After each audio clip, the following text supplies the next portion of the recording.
ते टेंडर रद्द करण्यात आलं आणि ते टेंडर रद्द करून दुसरं हे नवीन जे टेंडर काढलं त्याचं कारण हे होतं की जे जुनं टेंडर होतं त्या टेंडरमध्ये रेल्वेची जागा अंतर्भूत नव्हती आणि देशाचे पंतप्रधान आदरणीय नरेंद्र मोदीजी आणि त्यावेळेचे रेल्वे मंत्री यांनी धारावीकरिता रेल्वेची जागा उपलब्ध करून दिली आणि ती अट नवीन टाकल्या कारणामुळे नवीन टेंडर काढण्यात आलं आणि हे सर्व टेंडरच्या कंडिशन माजी मुख्यमंत्री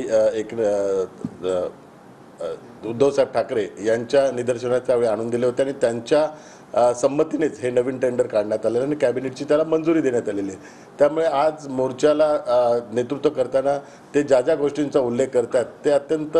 दुर्दैवी आणि धारावीकरांची दिशाभूल करणार आहे। कारण जे मुख्यमंत्री त्यावेळी ते असताना ज्या गोष्टी झाल्या होत्या त्याच गोष्टींची पुढे आजचा जे माननीय मुख्यमंत्री एकनाथ शिंदे साहेब असेल, देवेंद्र फडणवीस साहेब यांनी जे नवीन टेंडरची जी प्रक्रिया पूर्ण केलेली आहे आता ती त्यावेळच्या महाविकास आघाडीच्याच टर्म कंडिशनप्रमाणे केलेली आहे। त्यामुळे आपल्याला ह्या सर्व गोष्टींची कुठे माहिती नाही, ही जी वाच्यता ते करत आहेत ते अत्यंत दुर्भाग्यपूर्वक आहे आणि धारावीकरांच्या दृष्टिकोनातून दिशाभूल करणार आहे। आणि ज्या TDRच्या संदर्भात जे वक्तव्य करत आहेत, TDRच्या संदर्भात जो निर्णय झालेला आहे तो निर्णय राज्य सरकारच्या UD डिपार्टमेंटने घेतलेला आहे। त्याच्यात महत्त्वाची भूमिका हीच आहे की आपल्या सर्वांना माहिती आहे की TDR ची जी जो किंमत असेल किंवा हे असेल तर ते रोज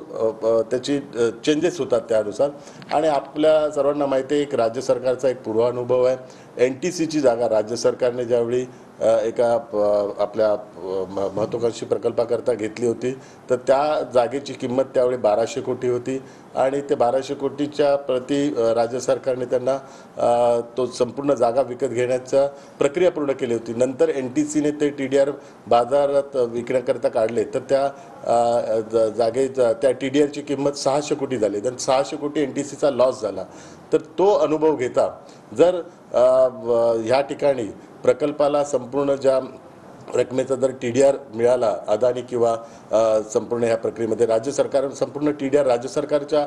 आधिपत्याखालीच असणार आहे आणि भविष्यात जर TDRची किंमतच जर आपल्याला ह्या प्रकल्पाला राज्य सरकारला मिळाली नाही तर हा प्रकल्प तोट्यात पण जाऊ शकतो आणि आर्थिक अडचणीत पण निर्माण होऊ शकतो। म्हणून ती अट त्याकरता टाकलेली आहे कारण तो जो NTCचा वेळचा जो अनुभव होता की 1200 कोटीचा TDR नंतर मार्केटमध्ये त्याची व्हॅल्यू फक्त 600 कोटी रुपये राहिली तर तसंच ह्या प्रकल्पात जी आर्थिक पाठबळ राज्य सरकार आणि